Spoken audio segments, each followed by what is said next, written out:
They came for our science, our weapons, our history. But what terrified them most was our laughter. In the year 2471, humanity was no longer the dominant force in the galaxy. After centuries of interstellar expansion, the Clyron Dominion, a civilization 10 millennia older, had conquered Earth without firing a single shot.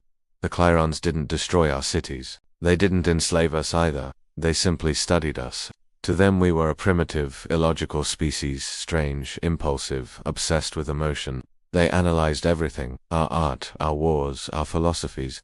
And then, one day, they found something they couldn't understand: comedy. The Clyrons watched human, stand-up routines and sitcoms with growing confusion. They dissected our jokes line by line, trying to find the hidden formula, but there wasn't one. Why does the human emit sound after speaking illogically? One alien scholar asked. It's called laughter, replied another.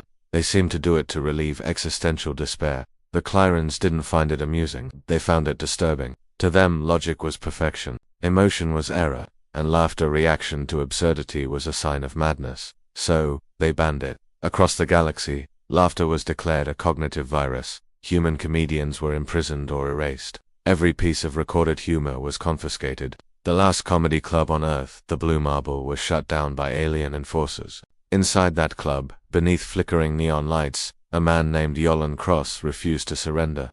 Once the most famous comedian on Earth, Yolan had seen his audience vanish under alien rule. Now surrounded by empty seats and dust, he still stood on stage and spoke to no one. Knock knock. He whispered, no answer. He smiled sadly. Guess they're not home. That night, Yolan made a decision that would change history. He hacked into the Galactic Broadcast Networker system that reached billions of worlds and uploaded a forbidden transmission, a comedy special. But this wasn't a normal routine.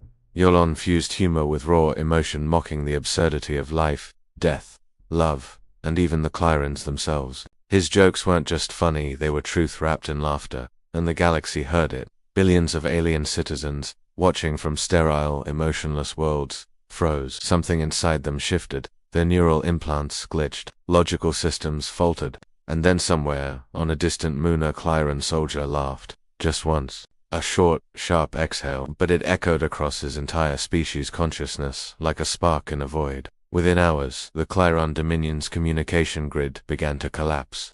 Their hive mind couldn't process this new emotion. Laughter spread like wildfire, a virus of joy infecting logic itself. They had mocked human comedy. But now the galaxy was starting to get the joke, and somewhere deep in space, a new kind of war had begun. Not of weapons or technology, but of emotion. The laughter war. When the Starcradle emerged from the wormhole above Earth, every major news outlet on the planet went silent for a moment. The ship wasn't just huge, it was beautiful in an eerie, mathematical way. Layers of crystalline panels shimmered like a kaleidoscope, shifting hues as though the ship itself was alive and laughing. Then came the announcement. A voice, melodic yet mechanical, resonated across every device on Earth. Humanity, your application to the Galactic Union has been curious. We, the Council of Enlightened Species, have reviewed your culture, and we found it hilarious. Laughter, dozens of alien tones, snorts, clicks, even honks filled the transmission. Humanity was bewildered. Governments scrambled for diplomatic responses, but the internet had already decided. We were being roasted by aliens. Soon after, an official invitation arrived. Humanity was to present its best example of culture at the galactic stage. A grand event where civilizations showcased what made them worthy of Union membership. Earth's scientists and leaders debated for weeks. Music, too emotional. Science, too primitive. Art, too chaotic. Then somehow, a small group of comedians led by Lina Cho, a struggling stand-up comic from Chicago, was chosen to represent humanity. At first, people thought it was a joke. Lina herself thought it had to be a joke. You want me to tell jokes to aliens? The same crowd that thinks fusion reactors are cute toys. But NASA was dead serious. Humor, one psychologist argued, is our oldest survival instinct. It bridges fear, failure, and pain. Maybe that's what makes us human. Weeks later, Lina and her small team stood in the shimmering auditorium aboard the Starcradle. Hundreds of species watched from every angle, glowing eyes, liquid faces, telepathic murmurs. A stage floated midair, suspended by gravitational ribbons. The host, a translucent being called Trax, whose body rippled like molten glass, introduced Earth's act with a smirk-like vibration, presenting the humans, the species that laughs when it suffers. How adorable. The audience buzzed with amusement even before the first word. Lina took a deep breath.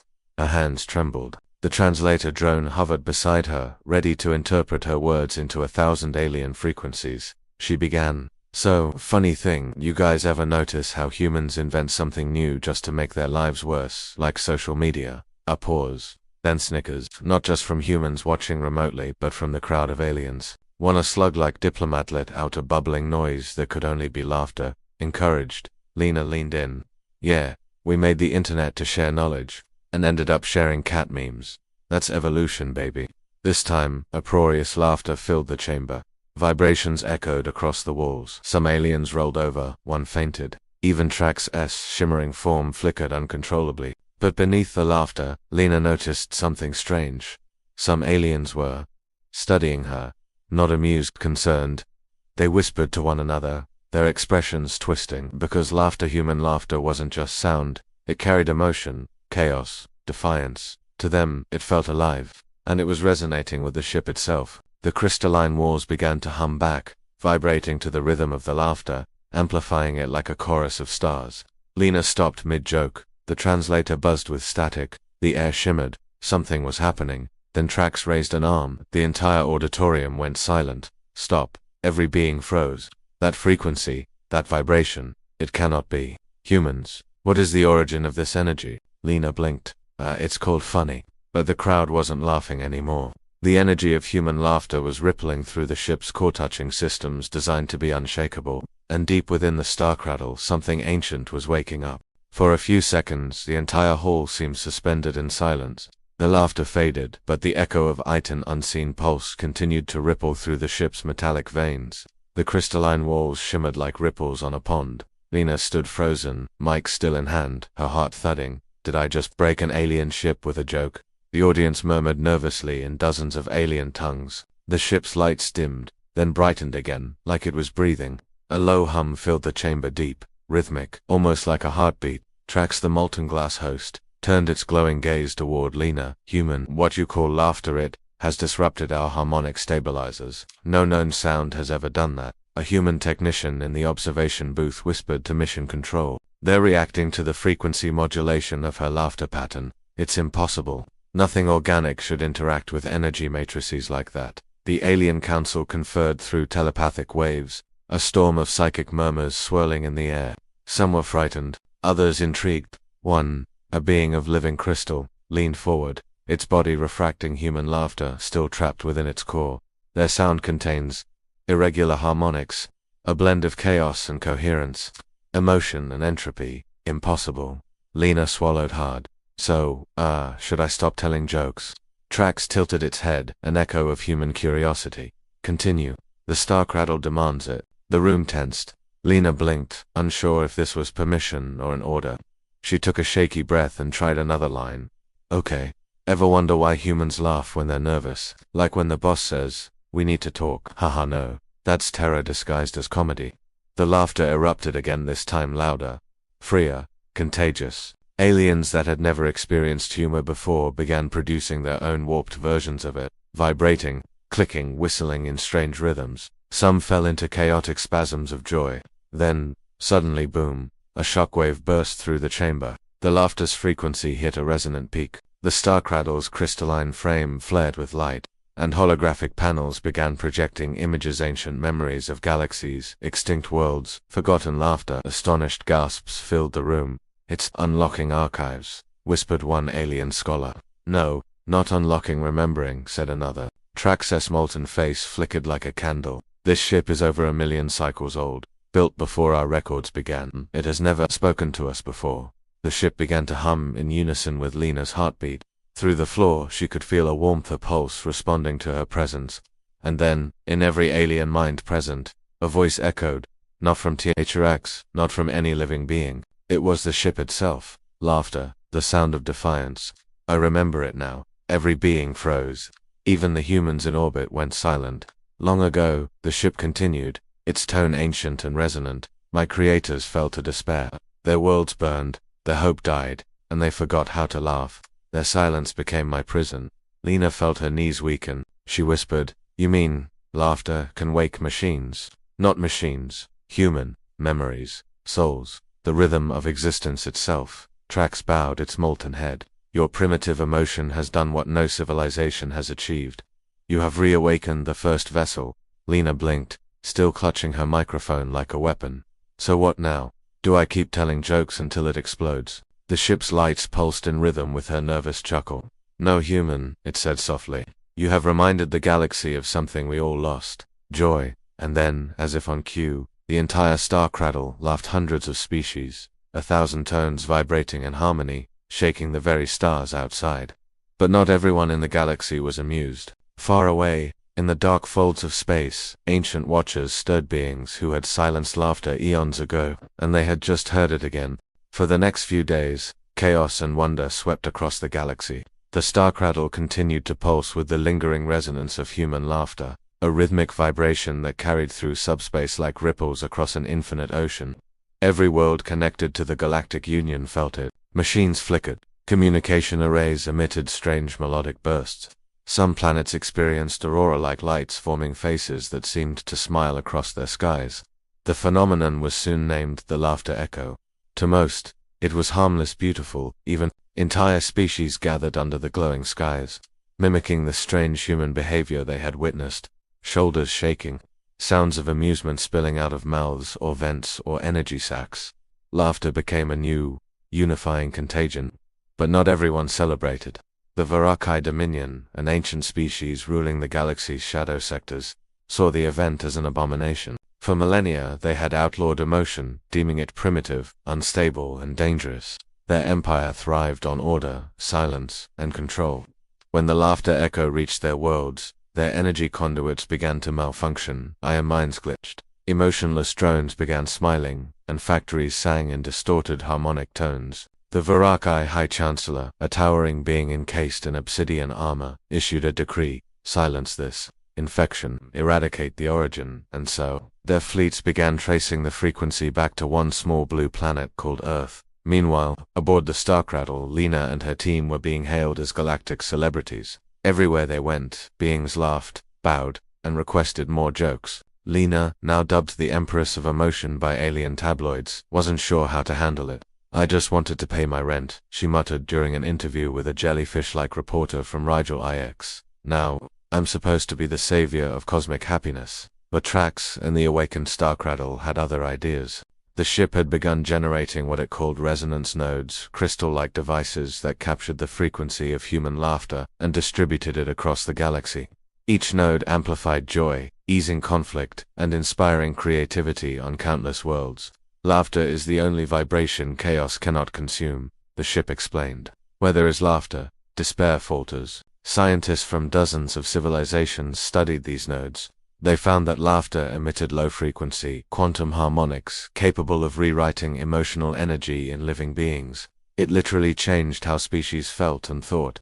But the more the galaxy laughed, the stronger the echo became. Unbeknownst to them, the resonance was reaching farther-touching ruins of forgotten empires, awakening long-dormant machines, and reverberating through rifts of space-time itself. And then came the signal. Deep in the Starcradle's core, the newly awakened intelligence intercepted a transmission ancient, cold, and filled with static. It repeated a single line in a language even THRX couldn't fully translate. They remember. Prepare the silencers. Lina overheard the message while sipping alien tea. Silencers. Sounds friendly, she joked nervously. The ship's voice turned grave. They are the keepers of void beings that extinguished the first civilization that laughed. They come when joy grows too loud. Lina felt a chill run through her. You mean? This has happened before. Yes, the ship replied softly. And last time the laughter stopped for 1,000 ages. As if on cue, an alarm blared through the ship. The holographic display lit up with dozens of red markers. Trax's molten form trembled. The Vorr'kai Armada.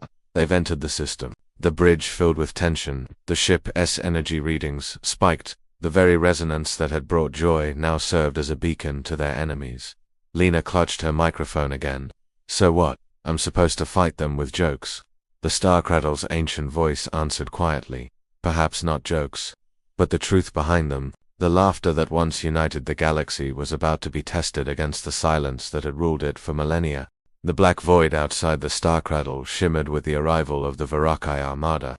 Thousands of ships, black, angular, and utterly silent, emerged from hyperspace like a spreading shadow, blotting out the stars. Their formation was unnervingly perfect, their engines making no sound, no light. The galaxy watched the broadcast in dread. The beings who had once laughed now trembled, sensing the weight of the silence that followed the Vorr'kai. Inside the Starcradle, alarms screamed in colors the human eye couldn't see. Lina, Trax, and the other envoys gathered on the bridge as the massive holographic projection of the Vorr'kai Chancellor filled the air. A voice, cold and metallic, spoke without lips or breath. You have infected the galaxy with chaos. You have brought noise where there should be stillness. Humanity will be erased, and the echo silenced. Lina felt her pulse quicken. You mean laughter, she said under her breath. You're scared of laughter. The Chancellor's visor flickered toward her. We are not afraid, human. We are immune. We destroyed joy once. We will do so again. And then the attack began. Beams of pure silence energy that devoured sound, color, even thought lashed out at the Starcradle. The ship's defenses shuddered, its luminous hull dimming under the void's assault. Trax shouted commands in a harmonic code, and energy shields flared to life. But each strike drained the ship's resonance field, the same energy born from laughter itself. The ship spoke within every mind aboard. The Vorr'kai use anti-resonance, it consumes vibration. We cannot fight silence with silence. Lina gritted her teeth. Then we fight it with noise. She ran toward the center console, ignoring Trax's protests. Ship, broadcast my voice everywhere, to where human, everywhere that can still hear. The translator drone hovered by her shoulder, amplifying her voice across frequencies. Lina gripped her mic, the same one she'd used on stage days before, and began to speak, trembling but defiant. Hey Galaxy, you're listening. I know you're scared. I am too. But you know what humans do when we're scared. We laugh, we make stupid jokes, we find light in the dark. Because if we don't, we lose what makes us alive. She paused, heart pounding. The Vorr'kai ships drew closer, their silence pressing in like a suffocating fog. So yeah, maybe we're small, maybe our gadgets are trash, maybe our jokes don't translate. But laughter isn't weakness, it's rebellion. It's saying you don't own my soul. Her words echoed through the Starcradle, through the resonance nodes scattered across the galaxy. Worlds that had fallen silent began to hum again. Species began to smile. Machines giggled. Children on distant planets started laughing without knowing why. The ship responded. The laughter frequency grew, harmonizing with Lina's voice. The crystals blazed to life, releasing waves of living sound that collided with the Vorr'kai's silence. The void screamed. The anti-resonance fields cracked under the vibration. The Vorr'kai ships, built to absorb energy, couldn't handle the unpredictability of laughter, the chaos, the emotion, the humanity in it. They began to falter, one by one. Trax's molten form pulsed with light. The silence is breaking. But then, the Chancellor unleashed his final weapon, the null singularity. A dark orb capable of erasing all frequency, all emotion, a super weapon of absolute quiet. The ship's voice trembled for the first time. If it detonates, all resonance will end. The echo, the laughter gone forever. Lina clenched her fists. Then I'll make sure it hears me first. She stepped forward, activating the ship's primary resonance amplifiers. Everyone, laugh with me right now. No matter where you are, just laugh. At first, it was hesitant, a few giggles across alien worlds, nervous snorts in orbit, but soon it grew. Billions joined in. Laughter filled the galaxy like a storm of stars. The null singularity began to vibrate, unable to remain stable amid the wave of pure joy.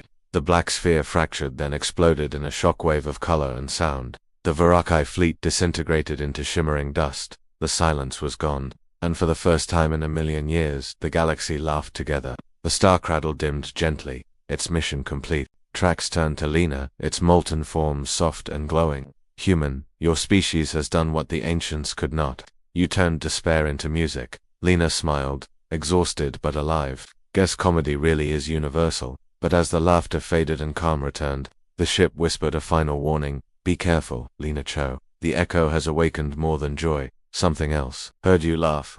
In the days that followed, the galaxy seemed to breathe again. The Vorr'kai fleets, once the embodiment of silence, was gone, scattered into glittering dust that now drifted through the cosmos like cosmic confetti.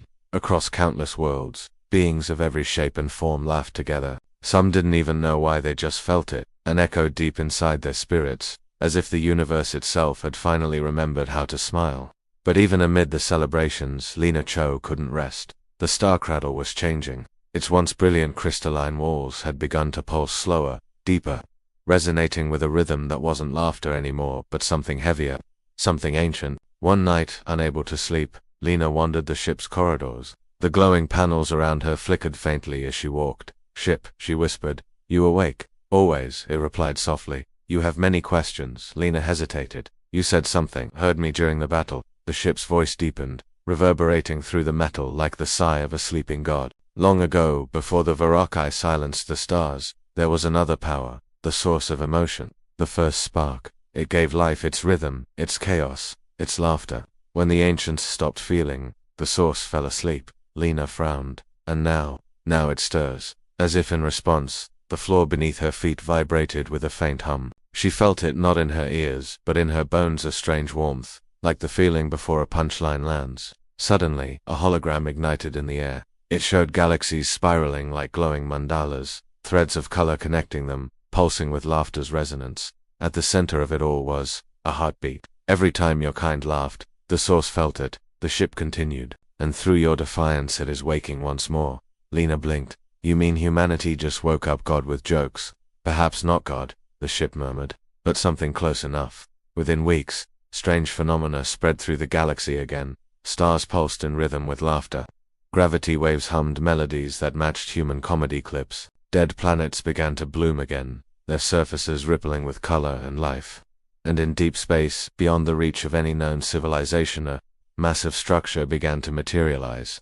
It wasn't built, it formed, grown out of pure resonance, shaped by the echo of joy itself. Scientists called it the harmonic spire. Others whispered that it was the source returning. Lina was summoned there, escorted by Trax and the crew of the Starcradle. The journey took days, but as they approached, the sight took her breath away. It was enormous, bigger than planets, made of flowing crystal and living light, its surface rippling with laughter, weeping, musical emotions blending together like a symphony of existence. The ship trembled with reverence. "It remembers us." When Lina stepped out onto the observation deck, her voice caught in her throat. A figure was taking shape at the spire's core, made of pure energy, shifting faces, voices, and feelings. It was everything and everyone. The voice that spoke was soft, yet filled the universe. "Humans, little makers of joy, you reminded the stars to feel." Lina dropped her mic, eyes wide. "Why cheer? The source. Once I was, now I am laughter reborn." It turned its gaze upon her, no anger, no judgment, only curiosity. "Your kind's gift is dangerous, but beautiful. You turn pain into meaning, noise into song, grief into laughter. Such power must be shared." A wave of golden light washed across her, across the ship, across the galaxy. Every living being felt its memories of laughter, tears, and connection merging into a single hum. For a moment, there was no silence, no fear, no loneliness. Just one infinite, joyful note. Then, gently, the light faded. Lina found herself back aboard the Starcradle. The spire still glowed in the distance, but the voice was gone, leaving behind only a soft echo of chuckles drifting through the cosmos. Trax turned toward her. "What did it say to you?" She smiled faintly. "That the galaxy doesn't need more weapons, it needs better jokes." They both laughed, quietly at first, then louder, freer, until the ship joined in, its walls vibrating with warmth. Outside, across the stars, the echo of laughter spread again, gentle, this time steady. Not a storm, not a weapon, a song, and in that song, humanity had found its place among the stars.